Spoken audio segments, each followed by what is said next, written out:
persuasion speech.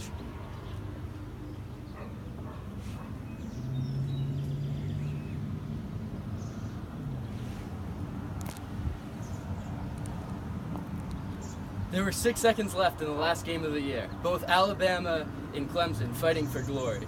As I sat there, I wondered what it took for these student athletes to get this far. I thought about it, and I think the main reasons for these players getting paid are the NCAA using the students for marketing, the time the players put into the game.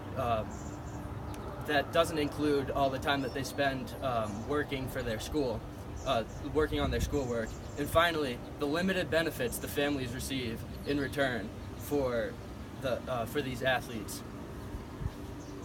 College athletes should be paid because the universities sell their jerseys with their name and number on the back, and the students don't see any money for this.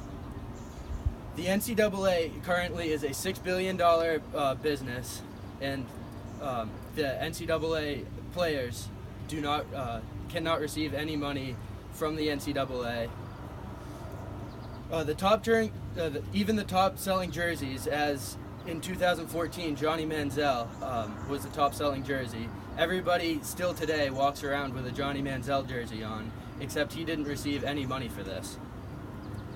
Money from these deals and the marketing for athletes excel what the universities pay out for the scholarships that they give.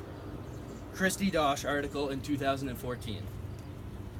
Moving on to my next point, college athletes should be paid because of the tremendous time that they put in during the year.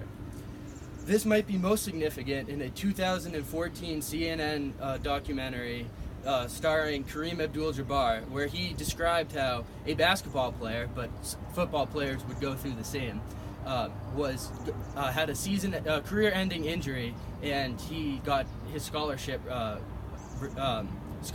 taken away from him.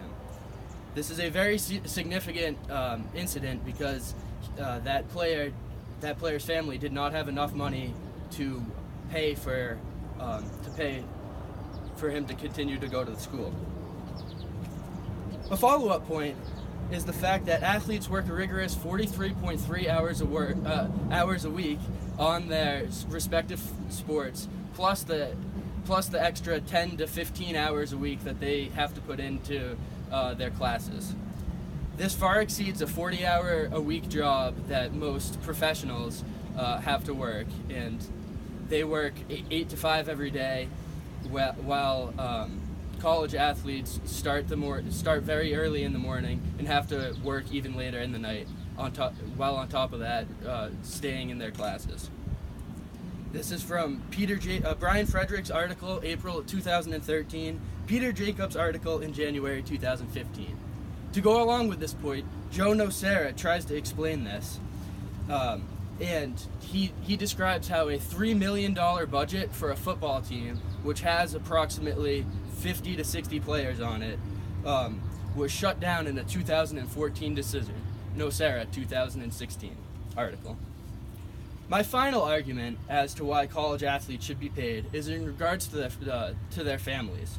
In an article by Providence Journal in 2015, Kevin McNamara describes how LaDontae Henton, a college basketball player, struggles, did not have enough money to pay for the hundreds of thousands of dollars given to him by the school because his family lived in a rough neighborhood and just did not have could not pay for everything.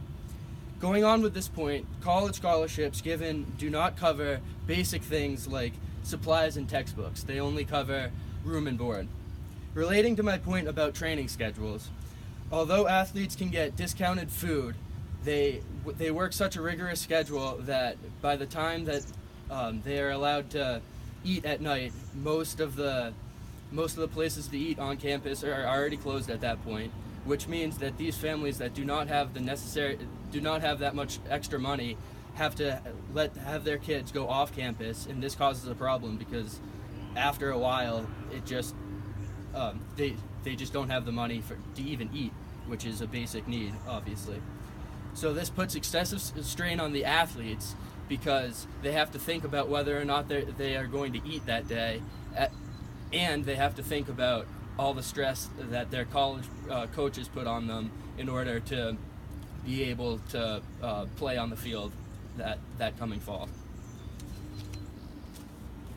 My counter arguments to this would be that colleges just don't have the money. They already pay out for room and board, but I think that with the merchandise and all the other ways that they can get money off of college students, that they would have the extra like couple of $1,000 to give out to these student athletes. The other argument is that they will say that that only the big schools can afford this. Also, they will say that college players should be working for the love of the game and do it ethically, and not be worrying about if they get paid. But I think this is a bad argument, because if these college players get injured and have serious injuries that last more than their college career and have to pay out thousands of dollars in addition, I think that they should be able to get paid and have the money to pay for those extra costs. In conclusion, I have talked about the NCAA using players in advertisements, players needing to put in excessive time into their respective sports, and finally, the limited benefits that families receive in return from them being college athletes. The NCAA is a cash cow, and I think that a stipend which allows players to receive a set amount of money a month would be very useful to these players. Thank you. Have a good day.